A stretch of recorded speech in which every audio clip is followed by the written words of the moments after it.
Salut et bienvenue dans la météo du Bitcoin sur le Daily Brief du lundi 17 juin 2019 et j'espère que vous avez passé un bon week-end qui a été plutôt sympa. Donc je bois du sirop Morito menthe citron, hein, pour ceux qui veulent savoir. J'ai déjà eu ma dose de café, c'est pas la peine de m'exciter davantage. À l'heure qu'il est 7h30 aujourd'hui heure métropole pour le live, et on commence directement avec la vision d'ensemble sur les time frames, les unités de temps avancées. Et vous savez que j'utilise le croisement institutionnel EMA9 EMA18 qui me permet de savoir de quel côté les professionnels chassent ce marché. Et actuellement en weekly, les EMA, donc les moyennes mobiles exponentielles, sont plutôt bien élargie. Donc pour l'instant la tendance est haussière. Et pourquoi je vérifie toujours cette information? Parce que la tendance est notre ami, trend is your friend. Et comment on identifie une tendance? Elle fait des plus hauts sommets, plus haut creux, plus haut sommet, plus haut creux, plus haut sommet. Et on va voir un petit peu le plus haut creux. Attention, on va y venir, on pourrait avoir un petit peu des turbulences. La manière dont c'est clos cette chandelle, c'est tellement magnifique. Regardez-moi. Alors, c'est magnifique quand on est crypto-bull, hein. Quand on voulait acheter du Bitcoin plus bas, bah, il va falloir faire preuve un petit peu de patience. Mais globalement, tous ceux qui ont short ce marché entre ici et ici sont actuellement dans le rouge et n'attendent qu'une chose, c'est de sortir à break-even. Ça veut dire sans perdre, hein, parce que la plupart du temps les gens ne mettent pas leur stop, sont persuadés qu'ils vont avoir raison. Qu'est-ce qui se passe dans ces conditions? Toute cette zone là va être des occasions de rebond potentiel, parce que le prix a été rejeté et que tous ces gens qui sont ici font office de support. Donc on a quand même en weekly un signal très fort. Un petit peu étonnant, hein, ça rappelle le bull market de 2017. Je dirais que c'est pas très bon pour l'adoption massive du Bitcoin, hein. Je veux dire, une des conditions pour une adoption massive du Bitcoin, c'est sa stabilité, hein. Les volatilités extrêmes, ça fait peur aux gens, et c'est pour la raison pour laquelle le public n'est pas encore totalement impliqué dedans. Et je vous dirais, c'est pour la raison pour laquelle les banquiers font pomper ce coin au-delà du raisonnable, parce que voilà, le but est de décrédibiliser l'utilisation de... j'ai un pur montage. Et c'est reparti. Donc, ceci étant dit, oui, je disais que malheureusement la haute volatilité et la manière dont est pumpé ce marché, c'est probablement une manipulation d'institutions pour éviter l'adoption massive du Bitcoin. Moi personnellement, ça me décourage pas du tout, hein. Je suis exactement là pour ça. C'est que la volatilité, c'est le paradis des traders et des investisseurs. Mais si tu vas acheter une baguette avec ton salaire en Bitcoin et que demain elle a doublé de prix par rapport à la veille, tout simplement parce que ton Bitcoin il fait ça, c'est un petit peu, voilà, ça n'encourage pas du tout l'adoption massive. Bien sûr, alors les gens sont contents de rentrer, là ils sont tous excités, le truc a doublé, triplé, et peut-être qu'on va faire encore pareil plus tard, hein, ça c'est possible, hein, mais c'est de la spéculation. On va voir un petit peu comment ça se passe, mais ce qu'il y a, c'est que pour l'adoption massive, bon, par exemple, je pense qu'il y a quoi? C'est Libra de Facebook qui veut se lancer dans un genre de stablecoin. Sérieusement, le contraire de tout ce qu'on attend des cryptos. Mais au moins, c'est stable. Donc, à voir. Et d'ailleurs, en parlant de stabilité, XRP qui s'est comporté pas mal de temps là, comme un stablecoin, donc un coin qui ne bouge pas, ça c'est pour convaincre les investisseurs financiers, hein. C'est que c'est... Regardez les copains, on sait ce que vous voulez, vous. On est capable de contrôler le prix de cette chose. Alors rentrez et puis on va vendre tout ça 10 fois plus cher à une bande de cons qui n'ont rien compris. Donc malheureusement c'est vrai. Alors, ceci étant dit, la tendance est haussière, mais est-ce qu'il faut s'exciter? Déjà on commence à avoir des débuts de divergence potentielle, donc pas de panique pour le moment, mais attention, hein, on a vu aussi qu'on est dans un genre de trading range. en weekly, c'était entre là et là. Ok, il y a eu breakout, donc là les bières se sont fait enculer. Il y a eu breakout par le dessus, on attend quand même pour la confirmation une fermeture de la chandelle de cette semaine au-dessus de cette zone, au-dessus de 9000. Il faudrait qu'à la fin de cette semaine, cette nouvelle semaine, on s'arrête au début de 9000. Et là, ça serait extrêmement bull, extrêmement haussier. Donc ça, c'est pour le weekly, mais avec des signes quand même de divergence potentielle. Et en MACD, elle est déjà là. Elle est déjà là. Donc en weekly, on commence à avoir des signes de faiblesse. C'est pas fabuleux, énorme, mais aussi on constate aussi une divergence en volume, une baisse des volumes, et tandis qu'on a des plus hauts sommets qui se font en weekly. Donc ça c'est pour la version weekly. Maintenant regardons un petit peu en temps réel ce qui se passe. Le temps réel, je pense qu'une bonne unité de temps, c'est de regarder le daily, donc une chandelle égale un jour. Et on va regarder un petit peu cette information. Ok, bon, déjà, cette divergence baissière s'est faite avaler. Vous avez vu, on est repassé sur la zone des zéros, push, donc extrêmement bien. Le biais institutionnel est haussier. On va éviter de short ce marché, même s'il peut y avoir des opportunités. Pour l'instant, aucune structure baissière ici. On est venu faire un breakout. Beaucoup de gens attendaient éventuellement d'entrer ici ou d'entrer ici, mais ils ont eu quand même très peur ici. Je peux vous dire qu'en ce moment, depuis là, ça sent, c'était un peu la peur, c'était un peu la peur sur cette montée. Le gros du volume est arrivé bien sûr quand les bears se sont fait liquider, c'est-à-dire les mecs pariaient à la baisse, ils ont perdu, ils ont accepté d'avoir perdu à partir du moment où ils vendaient à découvert, où ils ont vendu d'avance, ils ont emprunté les coins. Ici, ils se sont retrouvés acheteurs et ils ont fourni le volume. Donc, c'est pas forcément ici un volume qui est un signe d'intérêt du public ou les gens qui y vont à fond. C'est juste des gens qui se sont fait niquer. Le marché étant quand même vachement poussé à la hausse avec des méthodes qui sont normalement interdites sur les marchés régulés, qui consistent à faire avancer des gros murs d'achat. Ça s'appelle le spoofing en temps réel. Là, ici, on l'a vu, les volumes étaient très faibles. On pourra regarder en Orly tout à l'heure. Ce marché a été poussé vers la hausse, on a poussé les biens dans le retranchement, et moi ça me dérange pas, puisque je suis complètement ok avec le fait que ça existe sur ce marché, et bien sûr tous ceux qui ont vendu ça, qui ont vu ce magnifique M, ce magnifique double top avec les divergences, avec tout ce qui indiquait, et qui se sont lancés dans un trade long terme qui personnellement j'aurais pas short parce que la tendance est haussière. Mais en tout cas j'aurais voilà, je me serais mis à l'abri, j'aurais attendu une partie en cash pour éventuellement les soldes. Voilà, on aurait plutôt tendance à chercher les setup bull, et là on les a eu. On a eu le W, Momentum W partout. Les W c'est la lettre des traders, c'est celle qu'on aime quand on est bull. On veut voir des plus hauts creux et breakout. Breakout, c'est-à-dire on passe le trait du milieu. Voilà, il y a encore des gens qui comprennent pas. Ils voient des W quand il y a des M et des M quand il y a des W. Le W peut pas être comme ça. C'est pas un W ça. Il faut que le creux soit plus haut. Ça pousse dans une direction. Et le W, ça c'est pas un W. Il est W quand il est arrivé ici. Donc là on en a un. On en a un magnifique. Clac.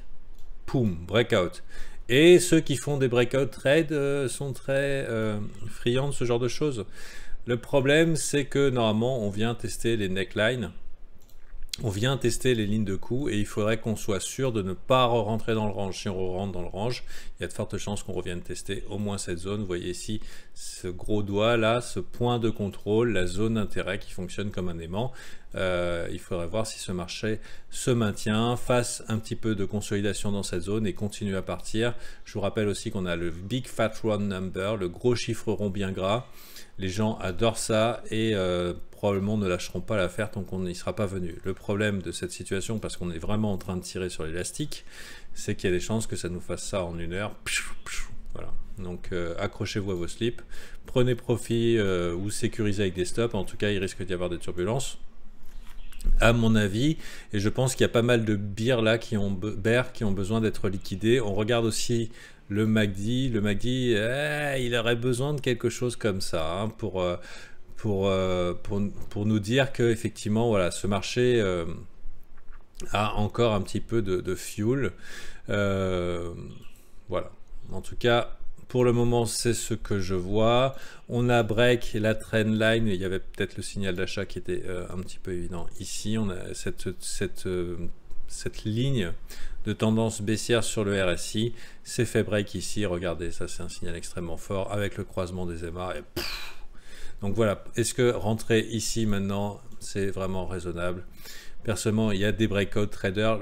L'avantage d'un breakout trader, donc quelqu'un qui trade les entrées sur les lignes de coup, c'est que le bénéfice est quasiment instantané. Le problème, c'est qu'on arrive quand même relativement longtemps après à la fête et qu'il faut être prêt quand même à mettre des stops relativement serrés, comme ça. Et voilà, soit prendre profit très vite, si jamais c'était ce qu'on appelle un fake out, c'est-à-dire on fait semblant de break. Et maintenant on va regarder quand même sur des time frames un petit peu inférieurs. La bonne nouvelle vraiment c'est... Ah non, regardez, divergence potentielle sur le BV. Ah, on n'est pas venu... Hier c'était le cas, hein, mais ça a été réavalé. Ça serait bien qu'on vienne faire aussi en termes de volume d'achat sur l'OBV, unbalanced volume. Est-ce que l'argent rentre ou sort de ce marché?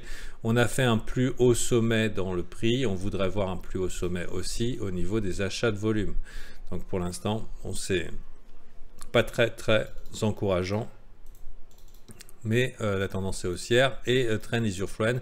Je suis sûr qu'il y a entre tous ceux qui ont short ce marché ici, qui veulent sortir sans perdre, et tous ceux qui sont en train de désespérer d'avoir raté l'opportunité de la semaine dernière, il y a des chances que, bon, même si ce marché est amené à dégueuler un petit peu vers le bas, qu'on soit dans une stratégie où la stratégie probable est de buy the dip, hein, buy the dip, c'est-à-dire acheter les baisses. Alors moi personnellement, je compte pas buy the dip avant 8000, voilà, parce que je pense qu'on est quand même en situation extrêmement dangereuse, hein, donc attention à vous, sortez couvert. On va passer un petit peu en 4 heures, on va voir, et c'était là que ça sentait un petit peu le roussi hier soir. Personnellement, j'ai sécurisé une partie de mes profits ici, et j'étais complètement OK avec ça. Alors pas ici, parce que moi je travaille sur Bitstamp, donc j'ai pu sortir un petit peu avant. Je suis sorti ici, donc très bien, et j'ai pu dormir tranquille avec la partie que je suis prêt à hodl de Bitcoin, jusqu'à ce que je vois des signes de retournement en daily. Pour l'instant, il n'y a pas de signe de retournement en daily. Ce truc-là est juste en mode skyrocket. Alors, ok, ça peut faire ça, mais plus vite sera la chute, plus vite sera le rebond potentiel. J'aurai l'opportunité éventuellement de ressortir après un gros avalement de mèche, comme on a pu en avoir ici, là. D'accord. Je retourne un petit peu en 4 heures. En 4 heures, on avait vraiment des choses très moches. On avait ce M qui était là, bien sûr, il était plus présent en Orly, donc une barre égale 1 heure, et là, ça sentait vraiment mauvais. C'est là que je me suis dit, vu que moi, j'étais dans un trade de continuation, la target est ici, vous voyez, 10 349. Ici, j'étais passé dans un mode trailing. Alors, je viens de supprimer mes alertes, donc sur Coinbase, je ne pourrais pas vous montrer. Mais j'étais dans une zone où, ok, j'étais dans la zone, il fallait que je sécurise mon profit. C'est ce que j'ai fait, je suis très content. La bonne nouvelle, c'est que tous ceux qui étaient désespérés de voir ce marché monter, et il faut le savoir, c'est que psychologiquement, quand les gens ont raté une opportunité, ils sont persuadés que ça va dump, que ça va corriger. Et quand la correction va arriver, c'est assez caractéristique, et j'ai remarqué... chez les débutants, c'est ouais, et quand la correction va venir, mais c'est peut-être une consolidation qui va venir. Tu vois, je trouve que le terme correction n'est pas bon. Jusqu'à maintenant, on n'a pas vraiment un rejet ici, hein. À partir du moment où des gens sont prêts à faire du business ici, c'est un signe plutôt d'acceptation de la valeur, et ça peut durer longtemps. Donc oui, des corrections peuvent arriver. Je dirais que si elles arrivent, ça sera des corrections, et ça ne sera pas le genre qui vous fera plaisir, hein. Une vraie correction, c'est ici, hein, entre les 5000 et les 4000. Alors, réjouissez-vous, ça vous laissera probablement des opportunités d'acheter du Bitcoin pas cher, hein, pour ceux qui sont en train de désespérer. La question, c'est est-ce que vous aurez le courage d'appuyer sur le bouton Buy quand le sentiment sera négatif? Aujourd'hui, le sentiment est extrêmement positif, même trop en fait. Hein, si vous connaissez Warren Buffett, il dit il faut être greedy quand les gens sont fearful et fearful quand ils sont greedy. Donc la meilleure opportunité de vente, c'est ça, c'est extreme greed, c'est là où on prend profit. Et la meilleure opportunité d'achat, c'est extreme fear. Ça fait longtemps qu'on n'est pas monté aussi haut dans la grid. Hein. Et si on compare par rapport au prix, ça correspond à des tops. Regardez, extreme grid, on était à 67 ici. Allez, le 6 mai 2018, regardons un petit peu.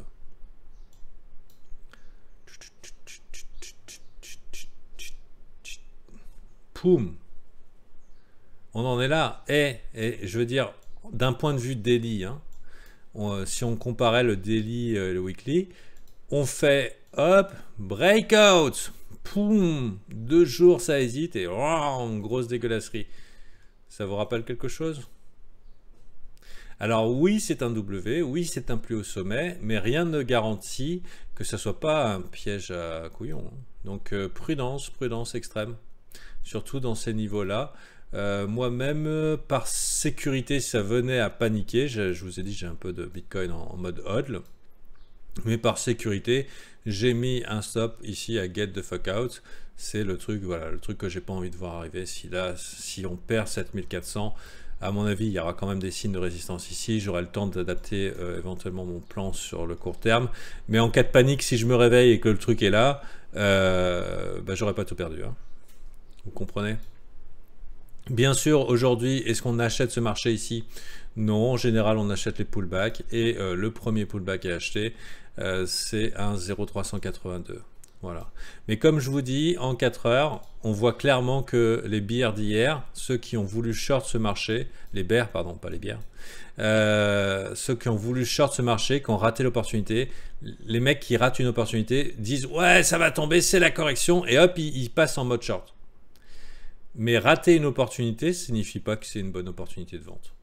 Voilà, donc ça, il faut bien vous le mettre en tête et vous restreindre de penser que parce que vous avez raté un mouvement, ouais, non, mais ça peut pas me remonter plus haut. C'est pas parce que tu as raté ça que ça veut dire que c'est bien de le vendre là.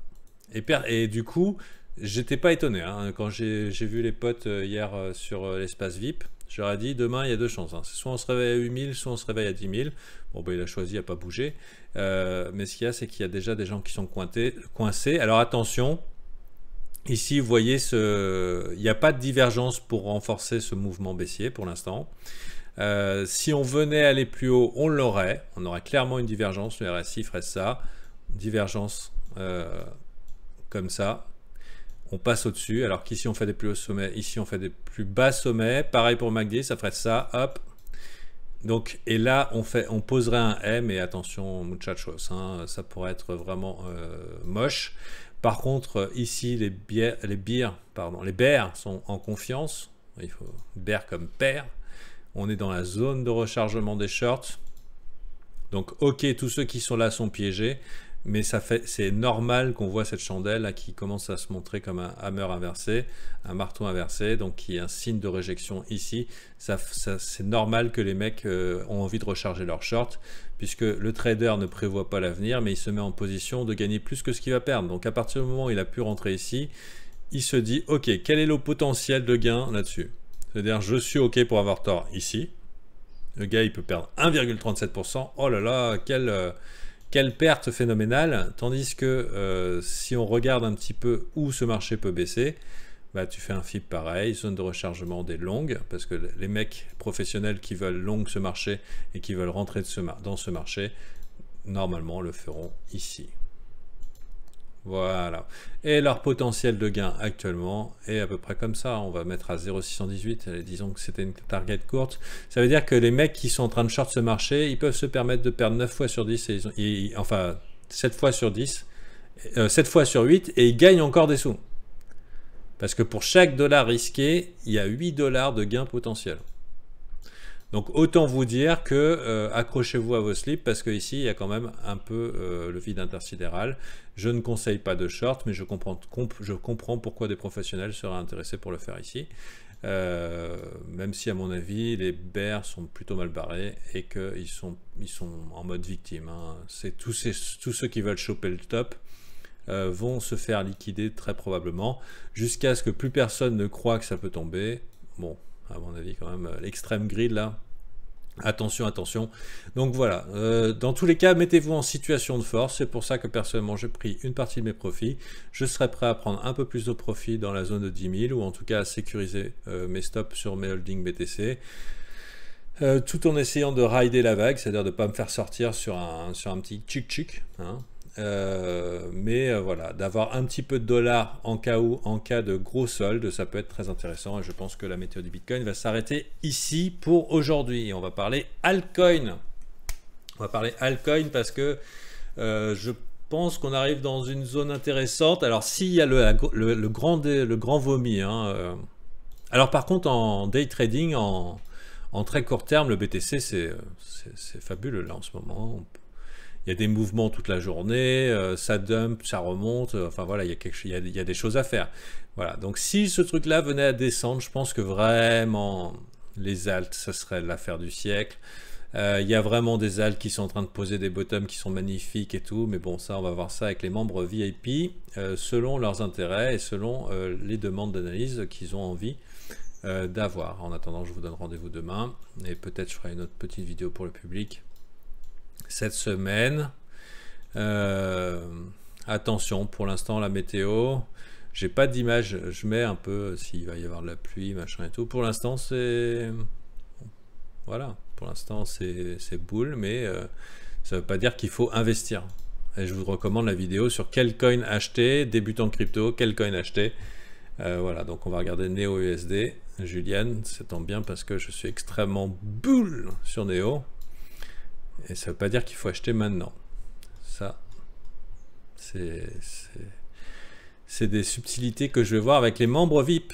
Allez, et vous pouvez nous rejoindre sur Discord. Il y a des gens qui demandent encore, mais pourquoi il n'y a pas de commentaires? Parce que nous, les commentaires, c'est sur Discord. On parle ensemble, voilà. Et c'est gratuit. Tu viens, il y a plein de gens qui s'intéressent au trading, au crypto. Et on t'attend.